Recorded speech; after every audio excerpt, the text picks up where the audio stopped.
Forgiveness, healing.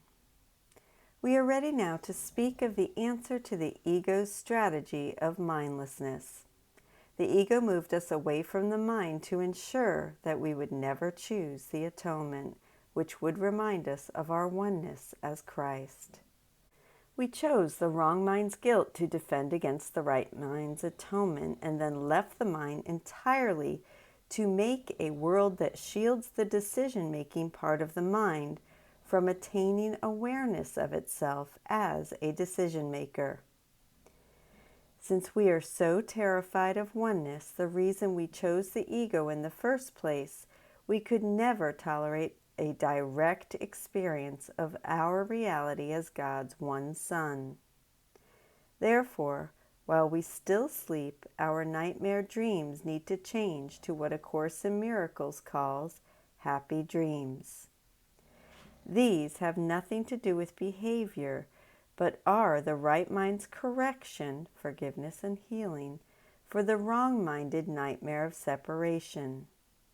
Forgiveness typically involves undoing grievances, and healing involves the undoing of sickness. Yet, sickness does not exist in the body any more than grievances do.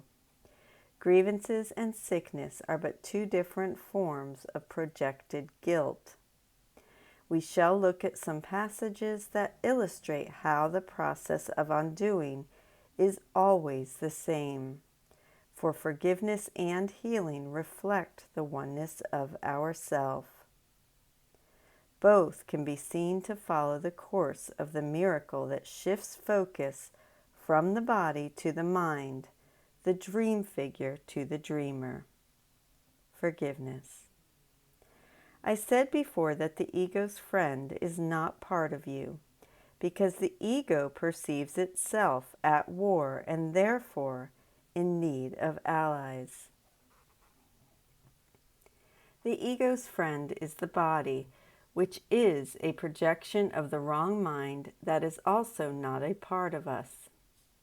As we have seen, the ego is really at war with the mind's decision maker and utilizes our physical identification as the means of keeping us mindless. Without awareness that we are a mind, there is no way we can ever gain access to its power to choose again. You who are not at war must look for brothers and recognize all whom you see as brothers, because only equals are at peace. This undoes the fundamental ego principle of one or the other, which was the birth of the ego, God or his separated Son. The Son believes in his own existence, which could only have come at the Father's expense. The Son lives, the Father dies. In this way, the world of differences became reality. The original difference between Father and Son is projected and fragmented, resulting in our perceiving differences among all God's sons.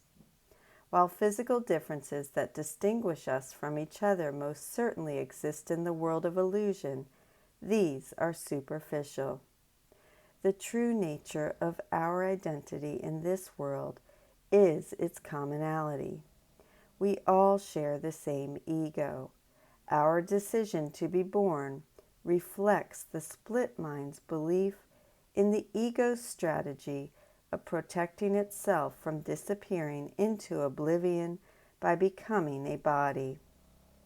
The real purpose of the ego's world is to keep us mindless, which also serves to deny the inherent sameness of God's sons by the appearance of guilt in others and innocence in ourselves.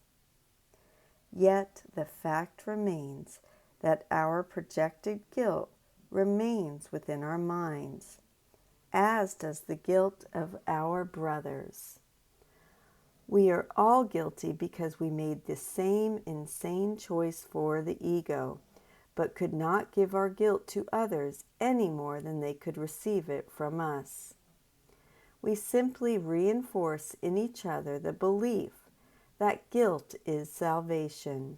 denying the truly salvific thought of atonement.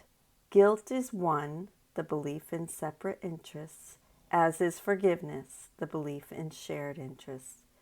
To repeat, even though forgiveness is not really spoken of in this chapter, the foundation for its thought system is laid here in the vision of the universal sameness and equality of God's Son.